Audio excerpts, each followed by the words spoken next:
My name is Beth Bennett. I'm from Valparaiso. Thank you for joining us today. Today you'll be hearing a debate on least restrictive procedures, zero tolerance versus positive behavior supports, or PBS. Allow me to introduce you to the rest of the team. First, we have Stacy Gerards from South Carolina. She will be opening up our debate with opening statements on the side of PBS. Then I, Beth Bennett, I'm from Valparaiso, Indiana, will be opening up for the side of zero tolerance. Next, allow me to introduce Soraya Lima from Tampa, Florida. She will offer a rebuttal on the side of PBS.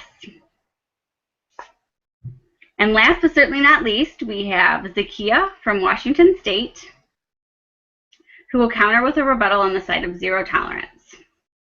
Now to you, Zakia. Thank you. Why are we having this debate? There is public discourse regarding the use of positive behavior supports or zero tolerance policies. Schools have an obligation to educate students with a variety of gifts and talents, as well as needs and abilities and challenging behaviors. While schools have an obligation to keep students and school people safe with the least restrictive environments, some behaviors are very dangerous and severely disruptive to the school environment. There are two trains of thought to address these severe and dangerous behaviors in the school settings. One is to enforce the rules by systematically teaching students pro-social behaviors, and that's through positive behavior supports. And the other is to enforce school rules through suspending or expelling students who are presenting challenging behaviors, thus the zero tolerance for these behaviors. Another reason for this debate is evidence-based research in support of PBS and in opposition to zero tolerance. Even so, there are school districts still with zero tolerance policies.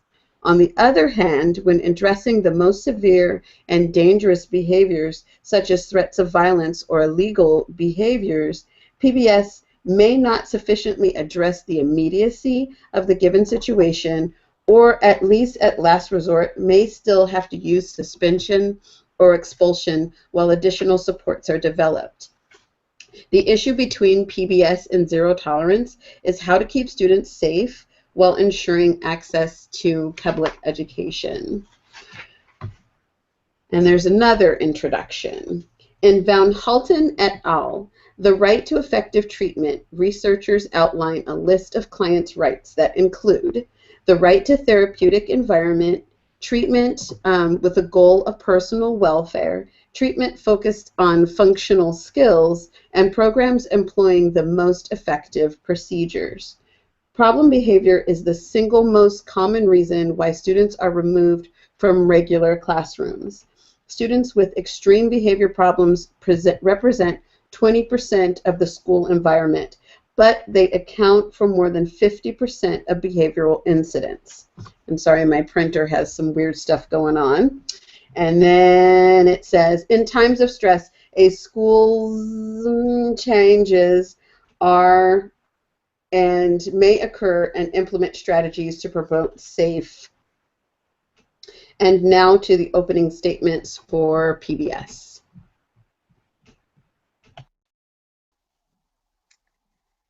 Okay, positive behavior support is a function-based approach to eliminate problem behaviors and replace them with pro-social skills. Positive behavioral support is a blend of empirically validated procedures, behavioral science, and durable system change. It involves data-based decision-making using functional behavioral assessment and ongoing monitoring of the intervention. Positive behavior support places a strong emphasis on socially important outcomes and can be used to target an individual student or an entire school. It is successful with a wide range of students, environments, and behaviors. Due to that, it does not exclusively focus on the student, but it also includes changing environmental variables. PBS interventions have three general characteristics. They A, operate from a person-centered perspective, B, work to individualize supports to meet students' needs, and C, achieve meaningful outcomes for people receiving these supports. All students, both disabled and non-disabled, can benefit from positive behavior supports. When correctly implemented, they can lead to dramatic effects on an individual's lifestyle, functional communication skill, and problem behavior.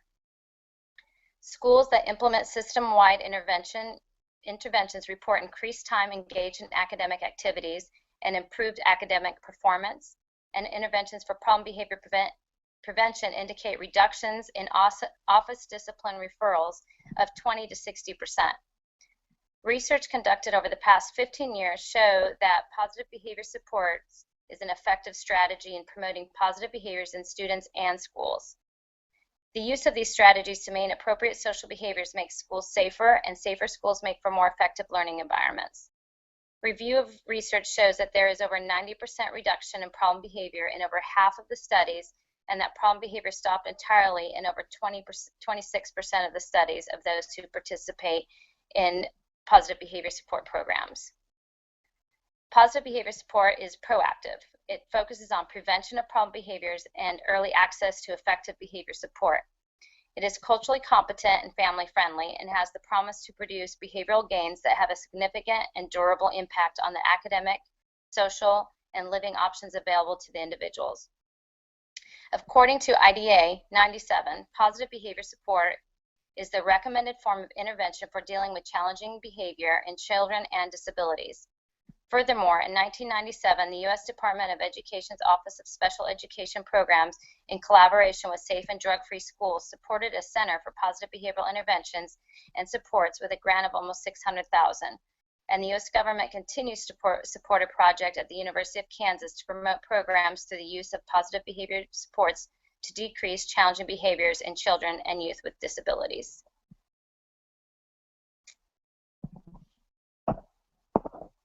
On to zero tolerance.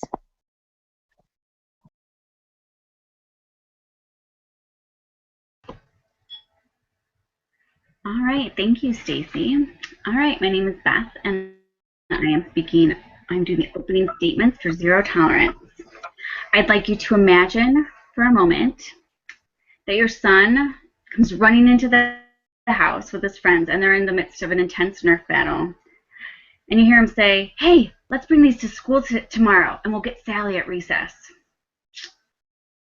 You pause for a moment, and you can just hear the phone ring. It's the school. Your kindergartner has just been expelled from school for gun violence. So you calmly reply, "Honey, you know you can't bring a gun to school. You'll get kicked out." He puts his hands on his hips. With a little bit of an attitude, he says, "There's no way I'll get kicked out, Mom. There's this kid in our class. He screams bad words all day and throws pencils at the teacher, and he's been there every single day, and he does it all the time." You're a little stunned. You kind of don't know what to say, but you're snapped back into action by flying Nerf darts. Well, that about sums it up, right? What are we teaching our children with the programs that we put into place? Yes, I am pro zero tolerance, and this scenario is a perfect example why a policy such as zero tolerance began in our schools. According to a report compiled by Russell Skiba in 2000, zero tolerance aims to create a safe learning environment for our students who want to learn. Research conducted by Simison, Suga, and Nigran in 2008 also suggests that the majority of educators feel frustrated by the impact that student behavior has on their school. However, implementing school-wide behavioral approaches require training and funding that many schools cannot afford, according to research by Lagun. So this brings us to the next reason. According to the report compiled by Skiba in 2000, zero tolerance policy ensures that the negative behaviors demonstrated by these students cannot be imitated by others, the students that are in the school that want to learn. I will also add that it also conveys the message that there are consequences for actions, which may or may not be the case for the programs that we are implementing into our schools. Zero tolerance addresses any infraction, no matter the severity, with the same intensity with some form of removal through suspension or expulsion. Those in favor of zero tolerance suggest that in doing so, the threat is removed. This enables the students that are still in the learning environment to continue to learn, one, without fear of harm, and two, it enables the educators to focus on the academic learning and spend less efforts trying to minimize the ripple effect that the behavior of one student may create to an otherwise calm learning environment. It is true that zero tolerance policies have been abused and have been taken to the extremes. However, the overall philosophical intent underlines the core principles of do not harm, which, if used appropriately, has its place in schools today. All right, on to you, Soraya, for the rebuttal. Thank you, Beth, but we believe that zero tolerance don't protect clients' rights. As Sakia mentioned before, in Van Hunter, the right to effective treatment, researchers outlined a list of client rights that include the right to a therapeutic environment, treatment with the goal of personal welfare, treatments focused on functional skills, and programs employing the most effective procedures. And zero tolerance procedures conflict with these clients' rights. First, the right to a therapeutic environment is in question when a child is expelled from the school, when treatment takes place, and in some cases, expulsion from a school may be a necessity to keep other students and staff safe, but it's not a permanent solution and it doesn't teach new replacement behaviors. Second, zero tolerance procedures such as expelling a student from a school for up to 1 year restricts the student from access treatments in the school setting when they have the greatest need. Esquiva 2006. Third, a great concern and dilemma is the duty to teach functional skills, and the purpose of behavior analysis is to teach behaviors that help an individual function in a variety of settings such as school, home, and community, both immediately and in the future. And at this point, zero tolerance as it is practiced simply eliminates a child from the learning environment without ever teaching alternative and social appropriate behaviors that would achieve the goal of behavior analysis. Van Hunter, 1998. A fourth ethical dilemma is that zero tolerance is not the most effective treatment procedure for addressing maladaptive behaviors. The behavior analyst has the duty to use the most effective treatment procedures. And zero tolerance has not been proven to be an effective treatment for the behavior is used to address. Other people argue that dangerous behavior needs to be immediately addressed. And perhaps there are instances where punishment behavior are necessary. However, according to U.S. Department of Health and Human Services in 2001, school is a proactive factor against delinquent conduct. And suspending and removing a student from school removes that protective factors and puts a student at greater risk for engaging in delinquent behaviors. Services 2002. Zero tolerance policies apply punishment to everyone across the board, regardless of risk factors. Another study by Mendez, 2003, found that out-of-school suspension is a predictor of future suspension in the elementary, middle school population. It also found that school suspensions contribute to poor academy and failure to graduate.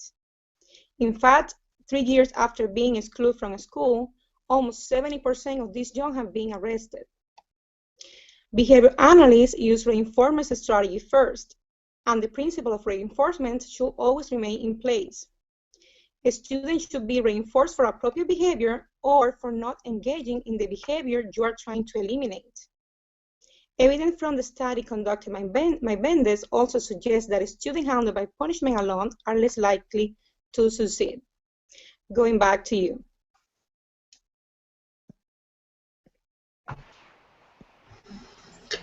So, though school is a protective factor, oh, I'm doing zero tolerance rebuttal.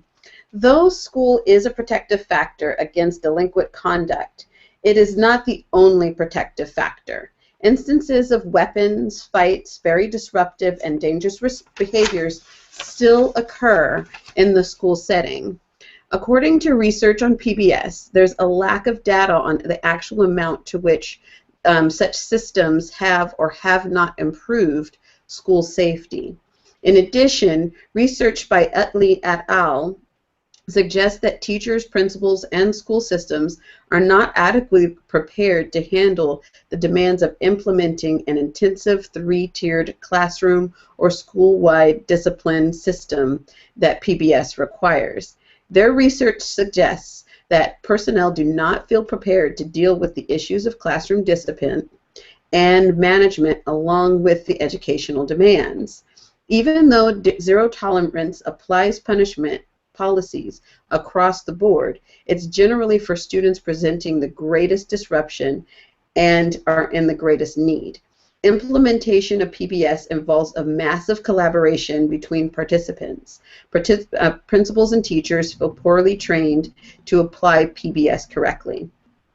Many students at risk for suspension due to conduct or who face expulsion may lack additional protective factors that the school is not equipped to address. This may be a matter that social services, medical professionals, law enforcement, or family preservation services may be more equipped to handle.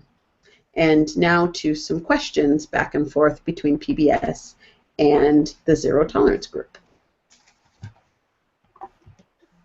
Sure. I would like to ask the first question. And as I mentioned before about the Van Hunter article with the right to effective treatments, and I just want to, mention the treatment, the right before, again, is the right to a therapeutic environment, treatment with the personal welfare. We have treatment focused on functional skills and programs employing the most effective procedures.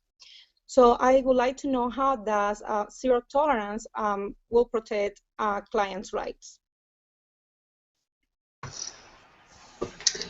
Well, to answer that question, taking a position of zero tolerance for the most disruptive and dangerous procedures, and behaviors that can be presented in schools is not designed to be a treatment plan. It's created to be a discipline policy that keeps students safe at school. Schools have an obligation to all the students and the staff at school, not only to the student engaging in the maladaptive behaviors. Stakeholders and partners have differing and sometimes conflicting obligations. A therapist has the obligation to ensure the therapeutic environment, but the school district has the obligation to ensure the positive learning environment. Both a therapist and the school are both concerned with the student's welfare, but the school has the additional obligation to the parents, other students, and the staff. In terms of teaching functional skills, while PBS does address them and zero tolerance does not, even if teachers and schools have that policy in place, as stated in the research, they are not fully equipped to implement the demands of PBS without a therapist or a behavior coach.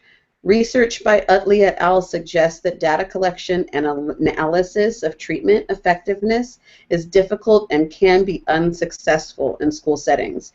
Treatments are only effective when personnel have the expertise and time to implement them. If the treatment plan is already in place for a child, zero tolerance policies would be the very last resort, and this is supported by the BCBA Ethics Code. If a treatment plan was not in place, research suggests that in this case, very dangerous or disruptive behaviors, removal may be the best immediate option until a PBS or treatment plan can be written. Oh, thank you, Sakia, for your answer. And I have a second question, and is that zero tolerance policies promote school suspension. Do you think that suspension and the possibility of dropping out of school is in the best interest of the student and of the community? Well, great question again. First, suspension can take a variety of forms. According to the Department of Education, there are in-school suspensions. There are school detentions for behaviors when people break the rules. There are times where a child may need to be separated for their peers in like a self-contained classroom. Essentially, they're suspended from the class. Yet it might be the best place for them to get the support that they need at the time. The length of suspension can be altered as well. You mentioned that up to a year can be very excessive, but according to the Department of Education, a 10-day suspension does not increase the likelihood of a child dropping out of school, but it can act as a period of time to create the very intervention that PBS suggests while keeping the other school children safe. Dropping out of school is definitely not the best thing for society, but neither is subjecting others to the behaviors that severely interfere with the learning environment. That's all I have for that answer. Sorry. Okay, thank you. All right, I would like to ask PBS some questions. In the PBS model, there are 3 tiers or levels of interventions for students. Tier 1 interventions support the behavior of the majority of students. In Tier 2, those whose behaviors need greater interventions than Tier 1 can provide. And then there's Tier 3, whose behaviors are severe enough to require immediate intensive support. Is zero tolerance policy of expulsion ever required for Tier 3? There definitely needs to be, the take on PBS is that there needs to be a crisis intervention in place for those children. An individualized, intense plan should be developed with more support services provided that include comprehensive supports delivered in both the school and in the community. A functional behavioral assessment that reveals the antecedent, frequency, intensity, the duration, and consequence of the challenging behavior needs to be done before an intervention can be put into place. Once that assessment is completed, a positive behavior support plan should be created that is individualized and data-based. It should include procedures for monitoring, evaluating, and reassessing the process. This needs to be a collaborative effort among the parents, the school psychologists, teachers, counselors, and administrators. All partners should be committed to the plan and its implementation. So basically, if a child does engage in dangerous behaviors, I'm sure that it does require for them to temporarily be removed while it's being assessed, or to be able to, as Zakiya had said earlier, maybe be put into an environment that those behaviors can be assessed and find out what is the function of that behavior, and an intervention set up that can be worked so that they can be worked back into the school environment, and those behaviors can be worked on, and not just expulsion after expulsion of the child and then failure, and then they're in a system that they're not able to get into a normal school community environment. All right, thank you, Stacey. One more question. Zero tolerance was introduced initially to address illegal and disruptive, dangerous behaviors. In order to create a level 3 intervention, several steps need to be taken. How does PBS address those immediate illegal behaviors, seriously dangerous behaviors, while those steps are being taken? And I think you kind of touched on that. Yeah, briefly did. Practice is to develop there's a couple things. They look at the get touch. This is what usual practice is, a get touch or zero tolerance approach to disciplining students exhibiting these behaviors. This was seen in Segai and Horner in 2006. Fostering the zero tolerance practice is the undisputed assumption that the use of the punishment techniques in isolation will change the behavior. The traditional school discipline ladder typically relies on the use of repeated warnings, reprimands, loss of privileges, corporal punishment, in-school and after-school detention, in-school and out-of-school suspension, and expulsion to address behavioral infractions. Unfortunately, that traditional approach is highly reactive in nature and often treats the student as an individual who has displayed some crime that needs to be addressed through punitive consequences. The flawed assumption is that the student will learn the proper ways of behaving in order to avoid the consequence outlined on the traditional discipline ladder. However, researchers have discovered that such approaches are ineffective for students displaying chronic behavioral concerns and often exacerbate the display of antisocial behavior in these students, seen by Lewis and Sugai and Kolb in 1998. In fact, and Mayer in 1995. In fact, Mayer noted that higher rates of problem behavior in schools were closely associated with punitive disciplinary strategies, lack of clarity regarding rules, expectations, and consequences, limited staff support, and failure to respect and provide accommodations for individual differences. Additionally, Lipsey in 1991 found that the least effective responses to disruptive behavior in schools were the use of traditional counseling, psychotherapy, and punitive discipline strategies. Unfortunately, punitive disciplinary strategies seek to remove the student from the educational environment, depriving them of important educational opportunities. As a result, many of these students simply drop out of school due to the lack of environment support to address their academic and behavioral deficits. Most policies at this point are not advocating for complete removal of the traditional strategies used to discipline students who exhibit problem behaviors that disrupt learning. However, they are suggesting that the strategies need to be redesigned in order to make the problem behaviors more ineffective, inefficient, and irrelevant. In addition to the philosophy of school personnel within the educational system has to be reconceptualized so that the view of disciplinary strategies as teaching techniques designed to equip the student with replacement behaviors that can be reinforced when properly displayed.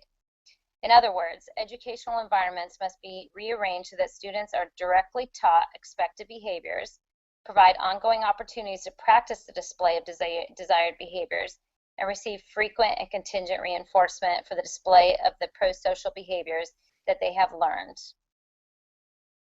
Hope that answers your question.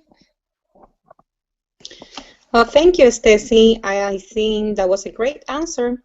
And I would like to summarize the side of PBS. And I want to start saying that all students, both disabled and not disabled, can benefit from PBS.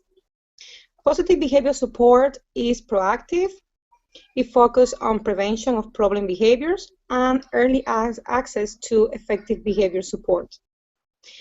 Is culturally friendly, is culturally competent and family friendly, and has the promise to produce behavioral gains that have a significant and durable impact on academic, social, and living options available to individuals. Currently, implement PBS can lead to dramatic effects on an individual's lifestyle, functional communication skills, and problem behaviors. Schools that implement system-wide interventions report increased time engaged in academic activities and improve academic performance. An intervention for problem behaviors prevention and indicate reduction in office discipline referrals up to 20 to 60%. Harsh punishment and zero tolerance policies have not been effective and either improving behavior climates in school or preventing a student with problem behaviors from entering the juvenile justice system. Very few will argue that when it comes to school violence, immediately and serious action must be taken. What needs to be argued is that what policies are in place that prevent school violence and prevent further suspensions, expulsions, and drop-out for at-risk students. How can educators, parents, and students come together in sharing the responsibility instead of getting rid of the problem? To create an effective PBS plan that will be appropriate for all involved. It is critical to provide an atmosphere that includes high expectation, respectful interactions between both student and staff, parents' involvement, and a sense of order and discipline and caring relationships. A school that recognizes this and implements positive behavior support will show reductions in problem behaviors and an increase in academic activities and academic performance. Thank you.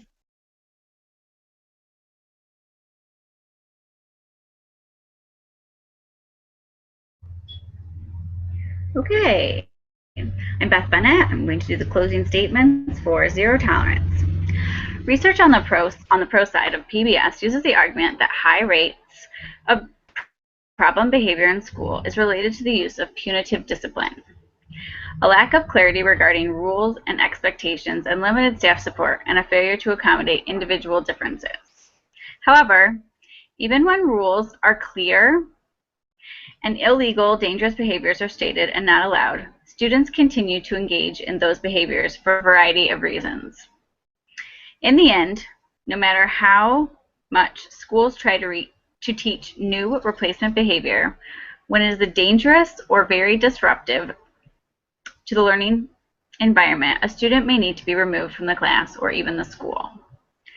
Limited staff support to implement PBS effectively is widely studied and confirmed.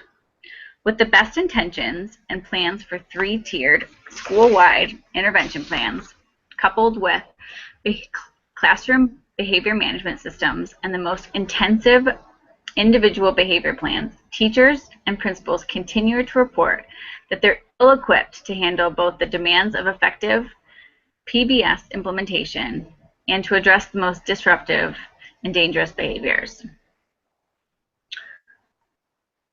While schools have important to While in schools, it is important to accommodate the need of individual students with a disability or is need of individual behavior supports, the need of students displaying appropriate behaviors and of those that are not in need of additional supports must also be addressed.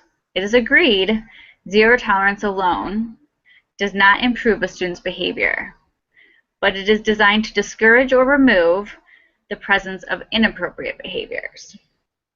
Even as a temporary measure so that more comprehensive measures can be put in place, zero tolerance for dangerous and disruptive behaviors may be a necessary step. I'm Beth Bennett. Thank you for joining us for this debate today.